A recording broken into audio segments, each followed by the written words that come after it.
This is a very versatile potato dish. It's a wonderful starter for a dinner party. It's delicious as main course for a lunch, and me, I've been known to take it on picnics with me.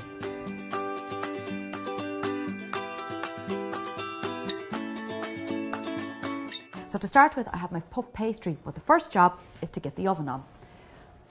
We need our preheated oven, and the next thing we do is we roll out our puff pastry. So we just need it to fit the size of the plate that I have here. There we go. Next thing, I'm using a plate just to measure. So you pop that down like that, and we just cut around. So as you can see, for individual ones, a little saucer would be a great measurement for this. Let's lift our plate up, and we put our pastry base onto our tray, ready for the oven. The next part of this recipe is building the tart. So basically, we have our cooked potatoes here. These are little baby Mars Piper potatoes. Basically, I want a potato that's going to crisp up in the oven. So we're using these, but you can use new season potatoes as well. What I do need to do is, as these are already cooked, I need to cut them into thin little slices. But first of all, I'm going to put a little bit of flavouring between the pastry and the potatoes. I've got a little bit of homemade tomato sauce here. Pesto is also gorgeous on this, or even simply some grated cheese would be lovely.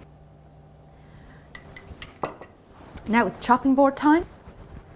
Get our potatoes, just cut them into small little rounds.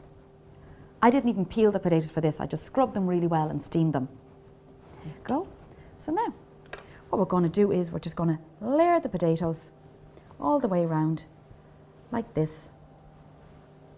This looks so pretty when it's finished. Now, depending on the size of the potatoes, you'll get 3 or 4 rows of them. I've got 3 here today. And I'm not content with just this, I have some thyme as well. So I'm going to sprinkle a nice bit of thyme over. I'd also like a little bit of seasoning in the form of salt and pepper. A little drizzle of olive or rapeseed oil. There we go.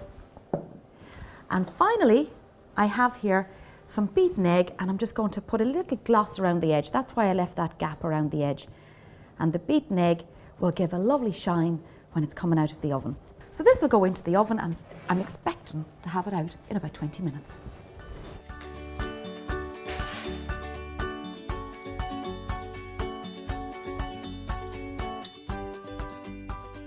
That is a delicious party dish.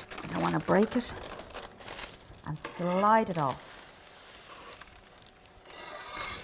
So to finish this, we have beautiful caramelized red onions. I made this really simply. It was just sliced red onions with a little bit of sugar and some olive oil or some butter.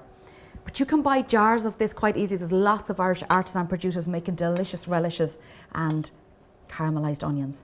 And let's finish with a decent sprig of thyme. There you have it.